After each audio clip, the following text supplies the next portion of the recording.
VIP news में आपका स्वागत है। मैं हूं आपके साथ सुनीता पटेल। जी हां, आज बजट एमपी की बात करेंगे। मध्य प्रदेश के वित्त मंत्री जगदीश देवड़ा ने विधानसभा में कांग्रेस विधायकों के हंगामे के बीच राज्य का बजट पेश किया।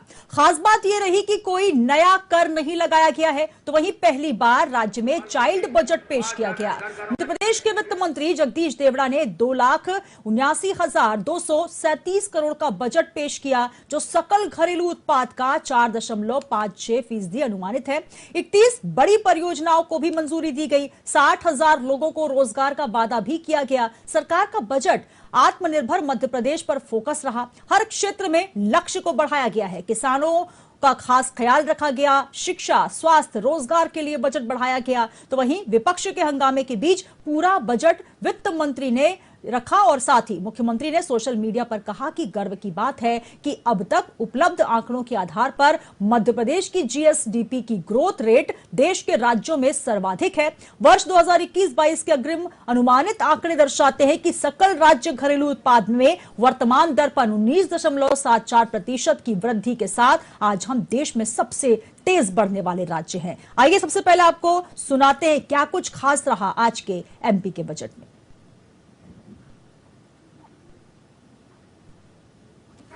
आज जो बजट प्रस्तुत हुआ है वो बजट आत्मनिर्भर मध्य प्रदेश के निर्माण का बजट है। एक वैभवशाली, गौरवशाली, संपन्न और समृद्ध भारत के निर्माण का जो प्रधानमंत्री जी का संकल्प है, उस संकल्प की पूर्ति का ये बजट है। ये बजट केवल अर्थशास्त्रियों ने, अधिकारियों ने नहीं बनाया। ये बजट जनता के सुझाव के आधार पर भी बनाया गया है। हमने अर्थशास्त्रियों से, समाज के हर एक वर्ग से अलग अलग सुझाव आमंत्रित किए थे और मुझे बताते हुए प्रसन्नता है कि वित्त मंत्री जी ने उनमें से अनेकों सुझाव को सम्मिलित किया है। यह सर्वस्पर्शी और सर्वव्यापी बजट है। सर्वव्यापी का मतलब प्रदेश के हर अंचल, बुंदेलखंड हो, विंध्य हो, महाकौशल हो, ग्वालियर चंबल हो, मालवा हो, निमाड़ हो, भोपाल हो,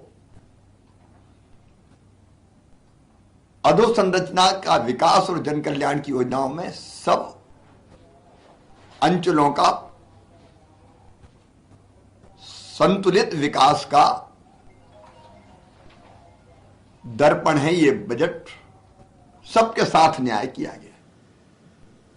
तो सबके साथ न्याय किया है, यह कहना है मध्य प्रदेश के मुखिया शिवराज सिंह चौहान का। लेकिन इसको लेकर कांग्रेस ने भी तमाम आरोप लगाए हैं कि सरकार का ये कैसा बजट है जो सरकार पेश करना चाहती है। एक साल में लाखों लोग बेरोजगार हो गए। तमाम चीजों को लेकर चर्चा भी हुई और हंगामा भी हुआ और हंगामे के बीच बजट आखिरकार पेश हो गया है। क्या कुछ प्रतिक्रियाएं आ रही है बजट को लेकर और इसको लेकर विशेषज्ञों का क्या कुछ कहना है, इस पर भी हम मंथन करेंगे, चिंतन करेंगे। और आइए चर्चा की शुरुआत के पहले कौन कौन से मेहमान इस वक्त हमारे साथ जुड़ रहे हैं चर्चा में, एक परिचय मैं आपका करवा देती हूं। हमारे साथ योगेश गुप्ता जी जुड़े हुए हैं, कांग्रेस से प्रवक्ता है। योगेश सर, बहुत स्वागत है आपका।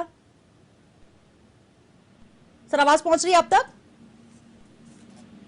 और चलिए हमारे साथ जुड़ रहे हैं बीजेपी से ब्रज गोपाल लोया जी। सर, बहुत स्वागत है आपका। नमस्कार सर। और साथ ही जुड़ रहे हैं हमारे साथ खिलावन चंद्राकर जी, वरिष्ठ पत्रकार विश्लेषक भी है। सर, बहुत स्वागत है आपका। नमस्कार। नमस्कार जी, शुरुआत में करना चाहूंगी खिलावन चंद्राकर जी आपसे ही, क्योंकि पूरा बजट आपने देखा, सुना है। क्या लगता है कोरोना के काल के बाद जो हाहाकार मचा हुआ था, उसके बाद ये बजट आया, बहुत सारी उम्मीदें थी, लेकिन जो विपक्ष ने हाहाकार मचाया और उसके बीच बजट पेश हो गया आखिरकार, किस तरीके से देखते हैं? क्या है बजट का खास जो कि आपको लगा? सुनीता जी, विधानसभा में मौजूद होने के कारण मैं बजट तो सुन नहीं पाया, हाँ, लेकिन देख पाया हूँ।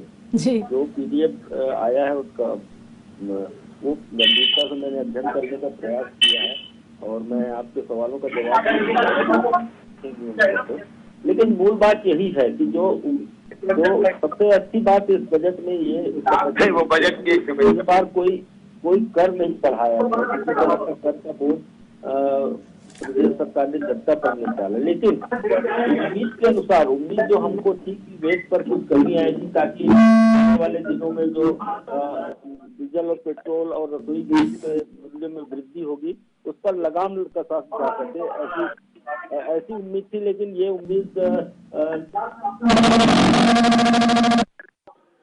देखिए, सीएनजी का दाम आज दिल्ली में बढ़ गया है, एमपी में बढ़ गया है, और कल परसों में निश्चित रूप से 11 तारीख को 10 तारीख को जो कल जो है वो रिजल्ट आने वाले हैं 5 राज्यों का। उसके बाद मुझे लगता है कि डीजल पेट्रोल की कीमतों में वृद्धि होगी। उस पर नियंत्रण का मध्य प्रदेश सरकार यदि कोशिश करती है तो उनको वेट कमी करना चाहिए था, जो नहीं कर सकी। देखिए, मैं बहुत महत्वपूर्ण बात मानता हूं कि जो बजट प्रस्तुत किया गया है 2.79 हजार करोड़ रुपए का, तो लाख करोड़ रुपए का, तो मुझे लगता है कि ये पर्याप्त बजट है। और बजट में मैं विभागों पर आवंटन देख रहा था, योजनाओं का आवंटन देख रहा था। तो सरकार जो जल कल्याणकारी योजनाएं चला रही है, चाहे वो तीर्थ दर्शन योजना हो, चाहे संबल योजना हो, चाहे वो और दूसरे तरह के लाडली लक्ष्मी योजना को हो, और दूसरी जनकल, चाहे वो प्रधानमंत्री आवास के लिए स्टेट की राशि आवंटन हो, प्राय सब चीजों के लिए पर्याप्त धन की व्यवस्था की गई है। ये बहुत अच्छी बात है कि मुख्यमंत्री ने भी कहा अपने बजट पर प्रतिक्रिया देते हुए कि जो कुल बजट है उसका 50% हिस्सा जो है वो अधोसंरचना के विकास पर खर्च किया जाएगा। ये महत्वपूर्ण बात है, ये बहुत महत्वपूर्ण बिंदु मानी जा सकती है। लेकिन जिस तरह से आज छत्तीसगढ़ में भी बजट पेश किया गया, छत्तीसगढ़ में सरकार ने निर्णय लिया कि जो कर्मचारियों के पुरानी पेंशन योजना है उसको लागू की जाएगी। मध्य प्रदेश में उम्मीद की जा रही थी, हम लंबे समय से 4-5 दिन से सोच रहे थे कि पुरानी पेंशन योजना छत्तीसगढ़ और राजस्थान की तरह मध्य प्रदेश सरकार भी लागू करेगी, लेकिन सरकार नहीं कर पाई। ये तो एक कर्मचारी वर्ग के उम्मीदों में एक बड़ा जो है वो जो उम्मीदों पर जो है पानी फिर गया इससे। हाँ, लेकिन सबसे महत्वपूर्ण बात इसमें भी ये भी है कि सरकार ने कर्मचारियों की महंगाई भत्ता को बढ़ाकर 20 से बढ़ाकर 21% करने का निर्णय लिया है। ये कर्मचारी वर्ग के लिए एक राहत भरा काम हो सकता है। एक और महत्वपूर्ण बात है कि हम बहुत गंभीर आर्थिक स्थिति, खराब आर्थिक स्थिति के दौर से गुजर रहे हैं, और लगभग 3 लाख करोड़ रुपए का कर्ज मध्य प्रदेश सरकार पर है। लगातार कल परसों भी 2,000 करोड़ रुपए की और कर्ज लिया गया। इससे सबसे महत्वपूर्ण बात यह भी है कि प्रति व्यक्ति हमारे मध्य प्रदेश के प्रत्येक बच्चे पर, प्रत्येक बूढ़े पर, प्रत्येक नागरिक पर 41 से 42 हजार रुपए का कर्ज दिखाई दे रहा है। और सबसे जो है चिंताजनक बात यह है कि कुल प्राप्तियां हमारी होती है, कुल आय सरकार की होती है, उसका लगभग 12 कुछ प्रतिशत 12.17 या 18% हमको जो है कर्ज के ब्याज के रूप में देना पड़ता है। जो राशि हमको अधोसंरचना विकास और लोगों के जन कल्याणकारी कार्यक्रमों में खर्च की जानी चाहिए थी, वो हम कर्ज के ब्याज चुकाने में खर्च कर रहे हैं। बहुत बड़ी धनराशि होती है। यदि आप बजट का आकार देखिए, 2,79,000 करोड़ रुपए है यदि बजट का आकार, तो आप मान लीजिए कि लगभग 27-28 हजार करोड़ रुपए जो है हम सिर्फ कर्ज के चुकाने में दे रहे हैं, जो अधोसंरचना के विकास में काम आ सकते थे। महंगाई पर नियंत्रण और हमारे जो टेबल पे भोजन की थाली आती है उसमें महंगाई का बोझ कम हो, इस बात पर भी सरकार ने बहुत ज्यादा गौर नहीं किया है, जो बहुत चिंताजनक बात है। मैं बहुत सारी अच्छाइयां भी है, मैं सिर्फ बुराइयों पर ध्यान नहीं दे रहा हूँ, बहुत सारी अच्छाइयां भी है। जैसे सकल घरेलू उत्पाद में 4.5% की वृद्धि की बात कही गई है। इसी तरह विकास दर जो है, मध्य प्रदेश का विकास दर 19.7% बताई जा रही है, जो जो पूरे देश के विकास दर से बहुत ज्यादा है। तो कुल मिला के बहुत अच्छी, कई बातें बहुत अच्छी है। 22 नई मेडिकल कॉलेज खोलने की बात, तो जल कल्याणकारी कामों के लिए बहुत ज्यादा खर्च किया जा रहा है। एमपीबी के लिए एमबीबीएस की सीटों में जो है बढ़ोतरी की बात कही गई है। 22 नए मेडिकल कॉलेज खोलने की बात कही गई है। नर्सिंग के संख्या में बढ़ाने की बात कही गई है जी। 11,000 नए शिक्षकों की भर्ती की बात कही जा रही है। तो कुल मिला के कई ऐसे आकर्षक चीजें हैं। बिल्कुल। तो सर कितना उम्मीदों पर खरा उतरा ये बजट नजर आ रहा है सर? देखिए, अभी लोगों की प्रतिक्रिया, आम जनता की प्रतिक्रिया धीरे धीरे आएगी इस पर, लेकिन हाँ, महिलाओं की प्रतिक्रिया, मैंने कुछ महिलाओं की, घरेलू महिलाओं को सुनी, तो निश्चित रूप से महंगाई पर नियंत्रण करने वाला बजट नहीं है ये। महंगाई पर नियंत्रण होना चाहिए था, और वेट में कमी तो कम से कम होनी चाहिए। डीजल पेट्रोल के दाम बढ़ने से आने वाले दिनों में ट्रांसपोर्टिंग यूनिटों के ट्रांसपोर्टिंग, बिल्कुल महंगाई एकदम मुंह खोलकर खड़ी हुई है, और इसको लेकर सरकार को चिंता करना भी बेहद जरूरी है। हमारे साथ बीजेपी से ब्रजगोपाल लोया जी जुड़े हुए हैं। लोया जी, जो बजट आया है मध्य प्रदेश का, कोरोना से प्रभावित अर्थव्यवस्था को पटरी पर ले जाने में कितना कामयाब आपको लग रहे हैं वित्त मंत्री जी ने, जो आज एक बहुत लंबा चौड़ा बजट पेश किया है? हालांकि तमाम सेक्टर्स को छूने का प्रयास किया, कुछ पॉजिटिव रहे, कुछ लोग उम्मीद लगाए बैठे रह गए कि हमारे लिए भी कुछ होगा, लेकिन आप किस तरीके से देखते हैं एमपी के बजट को? देखिए सुनीता जी, मैं 2-3 बातें आपसे करता हूँ। ये सर्वस्पर्शी बजट है, सर्वसमावेशी है, और जैसा माननीय मुख्यमंत्री जी ने कहा, सर्वव्यापी है। सर्वव्यापी से मतलब यह है कि मध्य प्रदेश के सभी क्षेत्रों को समावेशित किया गया है जी। दूसरी बात, ये आत्मनिर्भर मध्य प्रदेश का बजट है, और आज हम सबको गौरव भी होना चाहिए कि मध्य प्रदेश देश में सबसे तेजी से बढ़ता हुआ, अर्थव्यवस्था की दृष्टि से सबसे तेजी से बढ़ता हुआ राज्य है। तीसरी बात, इंफ्रास्ट्रक्चर पर बहुत ध्यान दिया गया है। 44,000 करोड़ से ज्यादा की केन बेतवा लिंक परियोजना प्रारंभ होने की बात हो रही है। हमने आज ये बताया है कि 43 लाख हेक्टेयर में हम सिंचाई सुविधाएं विकसित कर चुके हैं।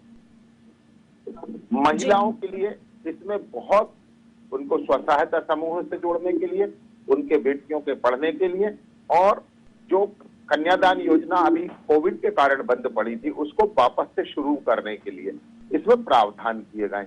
तो महिलाओं को इसमें समावेशित किया गया है। दूसरी बात, किसानों के जो बिजली बिल है उन पर सब्सिडी देने के लिए राशि का पर्याप्त प्रावधान किया गया है कि उन पर उसका अनावश्यक बोझ ना बढ़े।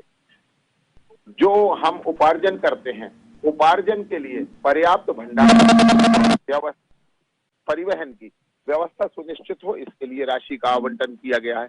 22 नए मेडिकल कॉलेज मध्य प्रदेश के सभी क्षेत्रों में बने, जिससे बेहतर स्वास्थ्य सुविधाएं मिल सके। नए प्राथमिक शालाओं के लिए, नई माध्यमिक शालाओं के लिए, नए हाई स्कूल और हायर सेकेंडरी स्कूल के लिए, ऐसा कोई क्षेत्र नहीं है जिसमें इस बजट में राशि स्वीकृत नहीं हुई है। और दूसरी बात, मध्य प्रदेश की अर्थव्यवस्था किस तेजी से बढ़ रही है, इसका अनुमान यदि आप लगाना चाहें तो इससे लगा सकते हैं कि 2003 में जब मध्य प्रदेश का बजट प्रस्तुत हुआ था, वो बजट 23,700 करोड़ रुपए का था, और आज जो बजट प्रस्तुत हुआ है वो लगभग 2,80,000 करोड़ रुपए का। यानी हमारी अर्थव्यवस्था इन दिनों में 12 गुनी बढ़ी है। ये अपने आप में एक बहुत बड़ी बात है और बहुत बड़ी उपलब्धि है। और जहां तक बहुत सारे प्रश्न हैं, उनके उत्तर समय स्वयं देगा, क्योंकि जब कोई प्रदेश विकास करता है, 11 नए औद्योगिक क्षेत्र बनेंगे, ITI को और बेहतर बनाने का काम करेंगे, तो ऐसे बहुत सारे काम हैं।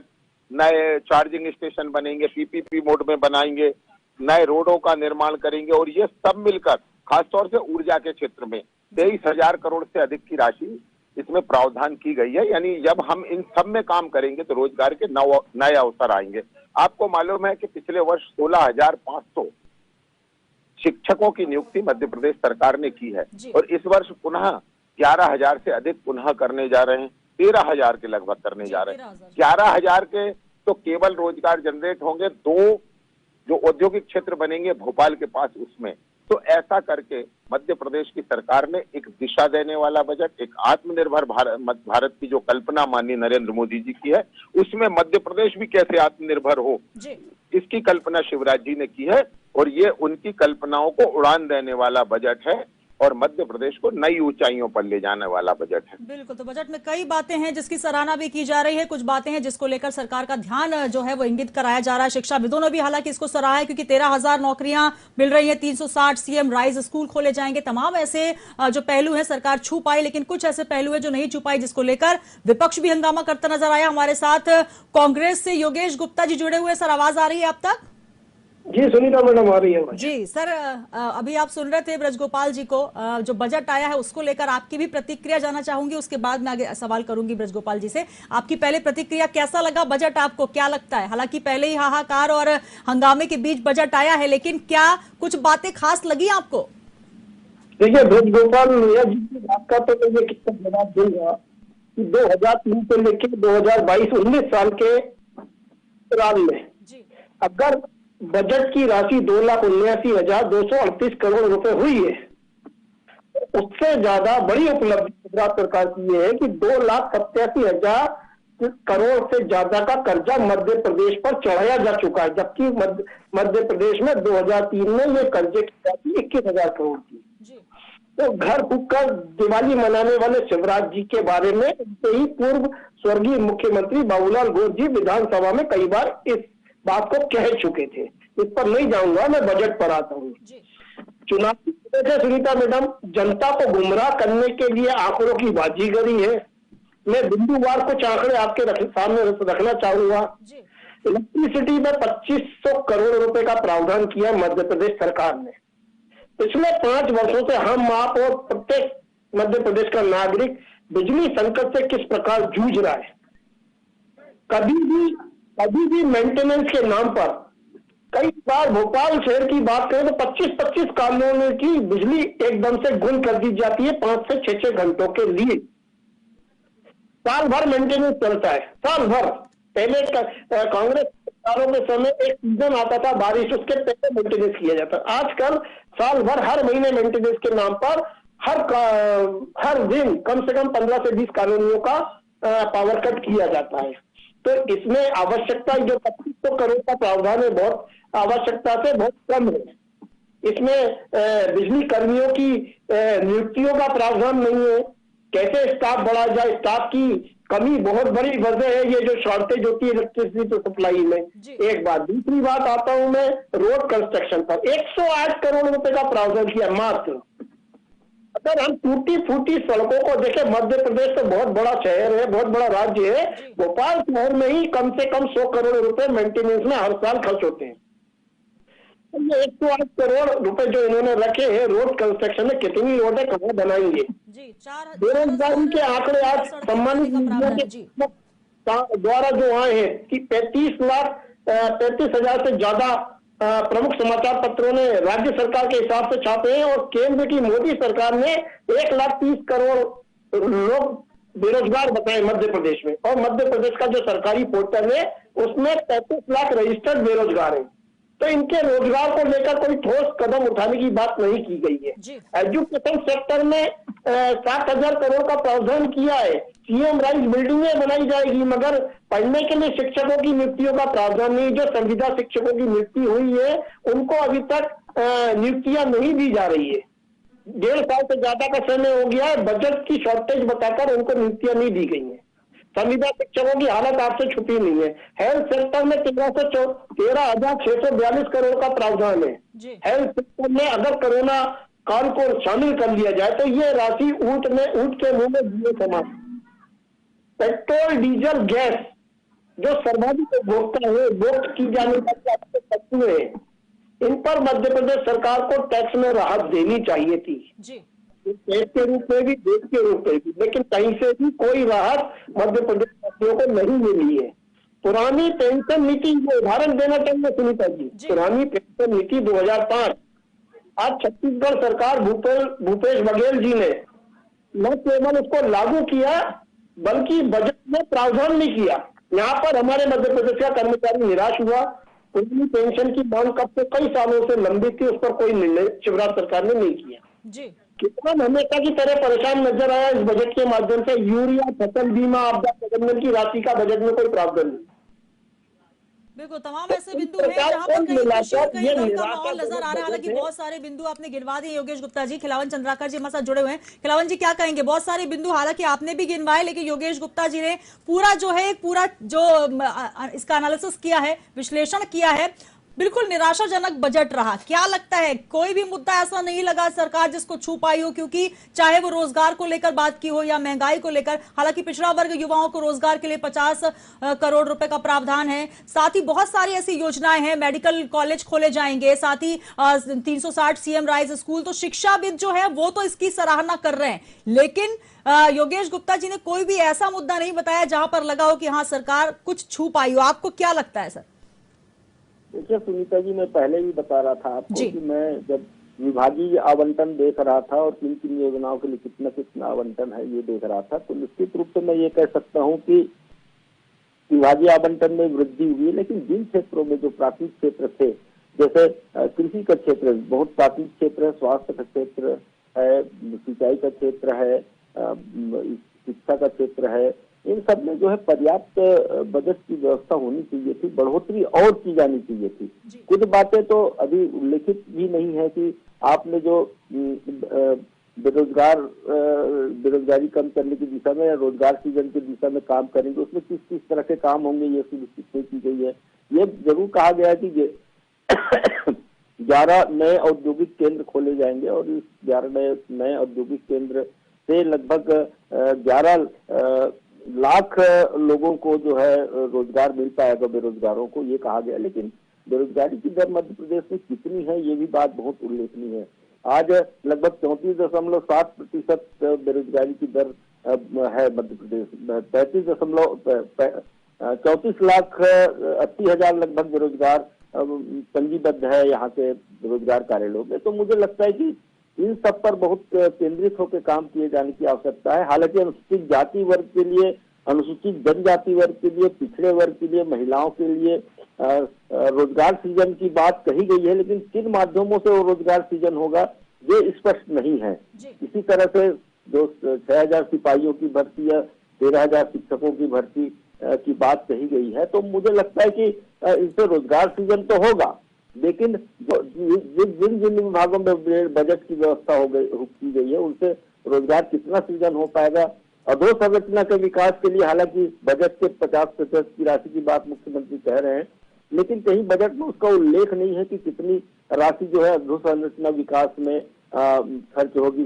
400 किलोमीटर लंबी सड़क की बात कही गई है, बजट में प्रावधान इतना कम किया गया है कि 4,000 किलोमीटर लंबी सड़क का मेंटेनेंस भी अपने बजट में नहीं हो पाएगी। सिंचाई योजनाएं जो 29,000 हेक्टेयर 29 लाख हेक्टेयर से बढ़ाकर 62-63 किए जाने की व्यवस्था है। तो मुझे लगता है जो 22-23 हजार हेक्टेयर और जो बढ़ना है, लाख हेक्टेयर और जो बढ़ना है सिर्फ केन बेतवा प्रोजेक्ट से, तो उतने ही सिंचाई की योजना का प्रावधान किया गया है, ऐसा मुझे प्रतीत हो रहा है। नई सिंचाई योजनाओं के लिए बहुत ज्यादा धनराशि की जरूरत होती है, क्योंकि बड़े बड़े प्रोजेक्ट होते हैं सिंचाई के, और फिर नहरों का निर्माण होना, फिर उसमें जो है बांध का निर्माण होना, फिर सप्लाई के लिए व्यवस्था करना, ये सब बातों में बहुत बड़ा बजट की आवश्यकता होती है। तो सिंचाई का रकबा बढ़ाने की बात तो कह दी गई है, लेकिन कैसे किन विधि से बढ़ाएंगे ये बात नहीं की गई। केन बेतवा प्रोजेक्ट तो अभी आपने उद्घाटन भी नहीं किया है उसका, और मुझे लगता है कि आप 62 लाख हेक्टेयर की जो बात कह रहे हैं, तो आने वाले 5-7 साल लग जाएंगे ऐसे में उसको। हाँ, अधोसंरचना के विकास के लिए बहुत तेजी से काम करने की आवश्यकता है, और चुनावी वर्ष है, सरकार को खुद सोचना चाहिए था इसमें कि 23 में चुनाव है आपका, 22 लगभग 1.5 साल बाद चुनाव की सुगबुगाहट शुरू हो जाएगी। तो इसलिए आपको अधोसंरचना के विकास में पर्याप्त धनराशि की व्यवस्था की जानी चाहिए थी, लेकिन आपने चूंकि चुनाव पे फेस करना है आपको, तो जो है हितग्राही मूलक योजनाओं में, चाहे संबल की हो, चाहे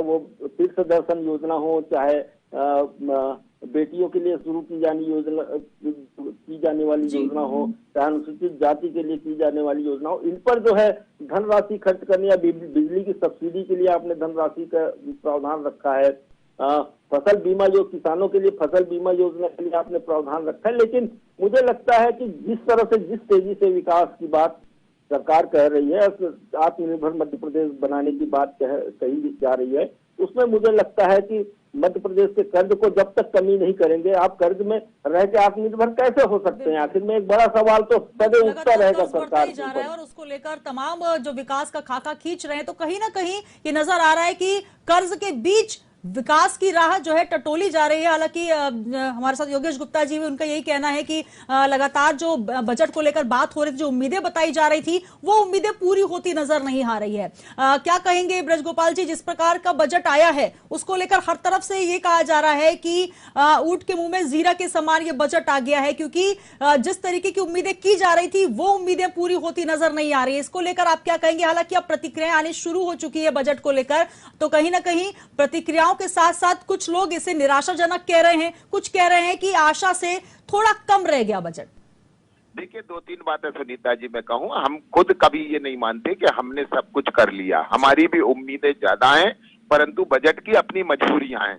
मगर 2-3 बातें मैं आपसे स्पष्ट करना चाहता हूँ। ये बार बार एक बात का नैरेटिव मध्य प्रदेश में सेट करने की कोशिश कांग्रेस पार्टी कर रही है, और ये नैरेटिव सेट करना चाहते हैं कि मध्य प्रदेश पर कर्ज ज्यादा है।